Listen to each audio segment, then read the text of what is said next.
Hello viewers, எல்லாருக்கும் வணக்கம். நம்ம இந்த வீடியோவில் 6th ஆகஸ்ட் 2024 மார்க்கெட் அப்டேட்டை பார்க்கலாம். அப்புறம் ஸ்டாக்ஸில் எதெல்லாம் டாப் கெய்னர்ஸ், எதெல்லாம் டாப் லூசர்ஸ், எஃப்எஸ்டிஎஸ் இவங்கெல்லாம் வந்து எவ்வளோ க்ரோர்ஸ்க்கு ஸ்டாக்ஸை பை அண்ட் செல் பண்ணியிருக்கிறாங்க, யுஎஸ் மார்க்கெட் எதுக்காக ரேலி ஆச்சுது, கிரிப்டோ எதுக்காக ரேலி ஆச்சுது, இந்த எல்லா டீட்டெயில்ஸும் நம்ம இந்த வீடியோவில் பார்க்கலாம். ஃபஸ்ட் வந்து மார்க்கெட் அப்டேட்டை பார்த்துடலாம். நிஃப்டி பார்த்திங்கன்னா ஒரு 69 பாயிண்ட் வந்து லோவராக தான் க்ளோஸ் ஆச்சுது. இன்ட்ராடேயில் பார்த்திங்கன்னா நிஃப்டி வந்து நல்லாவே ரேலி ஆச்சுது. பட் ரொம்பவே வாலட்டைலாக இருந்துச்சு. இருந்தாலும் எண்ட் ஆகிறப்போ பார்த்திங்கன்னா நெகட்டிவில் தான் எண்ட் ஆகிருக்குது. கிஃப்ட் நிஃப்டி வந்து ஒரு 106 பாயிண்ட் வந்து பாசிட்டிவாக காட்டுது. பட் வந்து இன்பிட்வீனில் வந்து கிஃப்ட் நிஃப்டி இதை விட அதிகமான அளவுக்கு பாசிட்டிவ் காட்டுச்சு. பட் இருந்தாலும் கம்மியாயிடுச்சு. ஸோ இது வந்து என்ன மார்க்கெட்டில் ஒரு பயம் இருக்கிறது தான் காட்டுது. மேபி நாளைக்கு வந்து இது இந்த அளவுக்கு பாசிட்டிவாக ஓப்பன் ஆகுமா, இல்லை மறுபடியும் லோவராக ஓப்பன் ஆகுமாங்கிறது தெளிவாக தெரியல. ஏன்னா ரெண்டுக்குமே வாய்ப்பு இருக்குது. ஏன்னா யுஎஸ் மார்க்கெட்டில் பார்த்திங்கன்னா கொஞ்சமாக ஒரு ரெக்கவரி இருக்குது. பட் இருந்தாலும் அது வந்து ஒரு நம்பிக்கையை கொடுக்குற ரெக்கவரி மாதிரி இல்லை. அப்புறம் ஸ்டாக்ஸில் பார்த்தோம் அப்படின்னா டாப் கெய்னர்ஸில் ஃபஸ்ட் வந்து பிரிட்டானியா இருக்குது. ஒரு 156 பாயிண்ட் வந்து ரேலியாக இருக்குது. இது எதனாலும் பார்த்தோன்னா உங்களோட Q1 நெட் ரிசல்ட் வந்து இருந்துச்சு. அதில் நெட் ப்ராஃபிட் வந்து 14.5% ரேலியாக இருக்குது. 524 crore ப்ராஃபிட் வந்து அவங்க போஸ்ட் பண்ணியிருந்தாங்க. இந்த ரிசல்ட் ஒரு நல்ல ரிசல்ட்டாக இருக்குது. அதுவும் இல்லாமல் அவங்களோட ரூரல் பிஸ்னஸ் வந்து ஓரளவு நல்லா பெர்ஃபார்ம் பண்ணியிருக்குது. ஸோ அதனால் பிரிட்டானியா நல்லாவே ரேலி ஆச்சுது.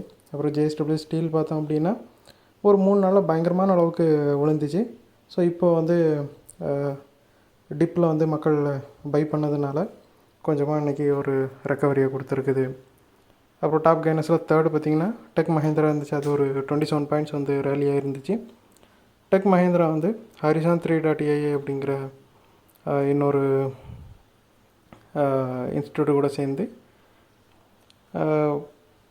ஏஐ ரிலேட்டடான சைபர் செக்யூரிட்டி கம்பெனி என்டர்பிரைசஸ்க்கு வந்து ப்ரொவைட் பண்ணுறதுக்கு ஒரு சொல்யூஷன் கொடுக்குறாங்க. ஸோ அந்த நியூஸ்னால பார்த்திங்கன்னா டெக் மஹேந்திரா வந்து இந்த அளவுக்கு ரேலியாக இருக்குது. அப்புறம் டாப் லூசர்ஸில் ஃபஸ்ட்டு பார்த்திங்கன்னா ஹெச்டிஎஃப்சி லைஃப் இருக்குது. அது ஒரு 31 பாயிண்ட் வந்து விழுந்துருக்குது. ஐஆர்டிஐ வந்து ஹெச்டிஎஃப்சி லைஃபுக்கு ஒரு 2 crore ஃபைன் போட்டிருக்கிறாங்க. அதாவது ரெகுலேட்டரி நார்ம்ஸை வந்து இவங்க ப்ரீச் பண்ணதா. அது மட்டும் இல்லாமல் HDFC life already 52 week high கிட்ட இருந்துச்சு.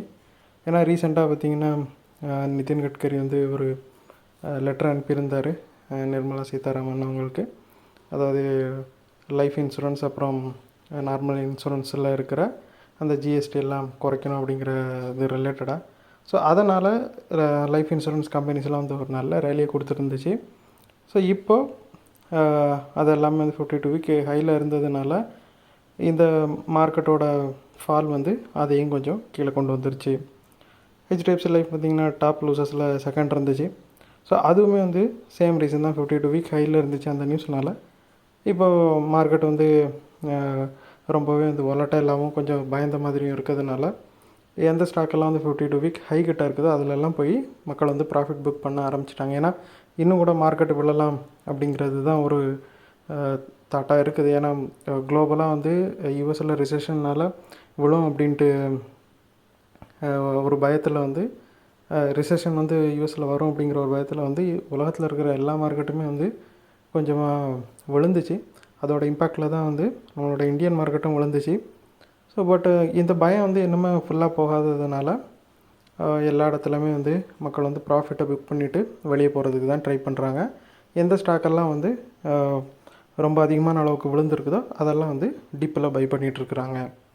அப்புறம் பிபிசிஎல் பார்த்திங்கன்னா டாப் லூசர்ஸில் வந்து தேர்ட் இருக்குது. ஒரு 7 பாயிண்ட் வந்து விழுந்துருக்குது. பிபிசிஎல் வந்து வின்ஃபால் டேக்ஸு கவர்மெண்ட் கட் பண்ணதுனால நல்லா ரேலியை கொடுத்துருந்துச்சி ரீசெண்டாக. அதுக்கப்புறமா இப்போ ப்ராஃபிட் புக்கிங்கில் விழுந்துருக்குது. அப்புறம் எஃப்ஐஸை பார்த்தோம் அப்படின்னா 3வது கண்டினியூஸ் டேவாக செல் பண்ணியிருக்கிறாங்க. 3531 crore வந்து செல் பண்ணியிருக்கிறாங்க. இது வந்து எதிர்பார்த்த ஒன்று தான். ஏன்னா யூஎஸில் ஒரு ரெக்கவரி வராத வரைக்கும் வந்து எஃப்ஐஸ் வந்து செல் பண்ணிக்கிட்டே தான் இருப்பாங்க. அதில் எந்த விதமான மாற்று கருத்தும் இல்லை. அப்புறம் டிஏஎஸ் பார்த்தோம் அப்படின்னா அவங்க வழக்கம் போல் எஃப்ஐஸ் வந்து எந்த அளவுக்கு விற்றுருக்குறாங்களோ அதுக்கு மேட்ச் ஆகிற அளவுக்கு ஈக்குவலண்ட் அமௌண்ட்டுக்கு பை பண்ணியிருக்கிறாங்க. இவங்க வந்து 3வது கண்டினியூஸ் டேவாக பை பண்ணியிருக்கிறாங்க. ஸோ டிஏஎஸ்னால் மட்டும்தான் நம்ம மார்க்கெட் வந்து பெரிய அளவான சரிவில் இருந்து கொஞ்சமாக தப்பிச்சிருக்குது. இல்லைன்னா மார்க்கெட் வந்து இப்போது ஆல்ரெடி பயங்கரமான ஓவர் வேல்யூடு சுச்சுவேஷனில் இருந்துச்சு. ஸோ டிஏஎஸ் மட்டும் அவங்க ஹெல்ப் பண்ணலன்னா மார்க்கெட் வந்து இப்போ விழுந்ததுக்கும் இன்னும் டபுள் மடங்கு அளவுக்கு மார்க்கெட் வந்து சரிவை சந்திச்சிருக்கும். அப்புறம் யூஎஸ் மார்க்கெட்டை பார்த்தோம் அப்படின்னா டவ் வந்து ஒரு 294 பாயிண்ட் வந்து ரேலியாக இருக்குது. S&P 500 ஒரு 53 பாயிண்ட் வந்து ரேலியாக இருக்குது. நாஸ்டாக் வந்து ஒரு 166 பாயிண்ட் வந்து ரேலியாக இருக்குது. ஸோ 3 நாளாக கண்டினியூஸாக ரிசெஷன் பயத்தில் வந்து விழுந்துட்டு இருந்த யூஎஸ் மார்க்கெட் வந்து இன்றைக்கி வந்து கொஞ்சமாக ஒரு ரிலீஃப் ரேலியை கொடுத்துருக்குது. பட் வந்து அந்த ரேலியும் பார்த்திங்கன்னா பெரிய அளவுக்கு விழுந்ததில் இருந்த இன்டென்சிட்டி வந்து ரெக்கவர் ஆகிறப்போ இல்லை, ரொம்ப ஸ்லோவாக தான் இருந்துச்சு இந்த ரெக்கவரி. அதுவும் ரொம்ப வொலட்டைலாக தான் இருந்துச்சு. டெக் மெகா கேப்ஸில் வந்து ஒரு கொஞ்சம் ரேலி இருந்ததுனால தான் மார்க்கெட் வந்து கொஞ்சமாக பாசிட்டிவாக க்ளோஸ் ஆச்சுது. அது மட்டும் இல்லாமல் நிறைய ஸ்டாக்ஸ் வந்து ரொம்ப அதிகமான அளவுக்கு விழுந்ததுனால மக்கள் வந்து டிப்பில் வந்து பை பண்ண ஆரம்பிச்சிருக்கிறாங்க. அந்த பை அண்ட் டிப் அப்படிங்கிற, அதாவது எப்போல்லாம் வந்து கரண்ட் வேல்யூவில் இருந்து அதிகமான அளவுக்கு ஷார்ட் பீரியடில் விழுறப்போ அது வந்து ஒரு நல்ல வேல்யூவில் இருக்கிறப்போ உடனே வந்து ஒரு பை வரும். அந்த மாதிரி ஒரு பை தான் வந்திருக்கு. ஸோ இது வந்து மார்க்கெட் சென்டிமெண்ட் வந்து மாறினதுனால வந்த பையாக தெரியலை. அதனால் இன்னும் வந்து மேக்ஸிமம் இந்த மந்த்து ஃபுல்லாமே வந்து மார்க்கெட் வந்து கொஞ்சமாக வாலட்டைலாகவும் கொஞ்சம் நெகட்டிவ் வைப்லையும் இருக்கிறதுக்கான வாய்ப்புகள் தான் நிறையவே இருக்குது. அப்புறம் கிரிப்டோவை பார்த்திங்கன்னா பிட்காயின் வந்து 56,000 கிட்ட போயிடுச்சு.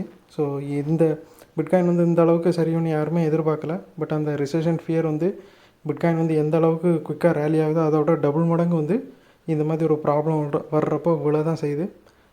ஸோ ரொம்ப வாலட்டைலான ஒரு அசட்டாக ஸ்டில் வந்து கிரிப்டோ வந்து இருக்குது. என்ன தான் இடிஎஃப்லாம் வந்தால் கூட, ஸ்பாட் பிட்காயின் இடிஎஃப்லாம் வந்தால் கூட அந்த பிட்காயினோட வாலட்டிலிட்டி வந்து என்னதை விட்டு ஒழுங்காக போகலை.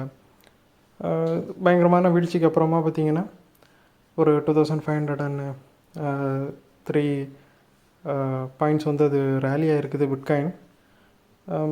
பிட்காயின் வந்து இதே ரிசெஷன் ஃபியரில் தான் ரேலி ஆச்சுது. இப்போ மார்க்கெட் கொஞ்சமாக ரிசெஷன் ஃபியரில் தான் அது விழுந்துச்சு. இப்போ மார்க்கெட் வந்து கொஞ்சமாக ஒரு ரெக்கவரி ரேலி கொடுத்ததுனால பிட்காயினும் வந்து கொஞ்சமாக ரெக்கவரி ஆகிருக்குது. ஸோ அந்த வீடியோவில் நான் உங்களுக்கு கொடுத்த இன்ஃபர்மேஷன்ஸ் எல்லாம் கண்டிப்பாக ஹெல்ப்ஃபுல்லாக இருந்திருக்கும் நான் நம்புகிறேன். இது உங்களோட ஃபியூச்சர் ட்ரேடிங் செஷனுக்கு கண்டிப்பாக ஹெல்ப் பண்ணும். இந்த வீடியோ உங்களுக்கு பிடிச்சிருந்துச்சின்னா லைக் பண்ணுங்கள், ஷேர் பண்ணுங்கள், மறக்காம சேனலுக்கு சப்ஸ்கிரைப் பண்ணுங்கள். அப்படியே அந்த பெல் ஐக்கானை கிளிக் பண்ணிங்கன்னா டெய்லி அப்டேட்ஸ் தவறாமல் கிடைக்கும். தேங்க்ஸ் ஃபார் வாட்சிங், கீப் சப்போர்ட்டிங். நான் இன்னொரு வீடியோவில் உங்களை சந்திக்கிறேன். தேங்க்யூ.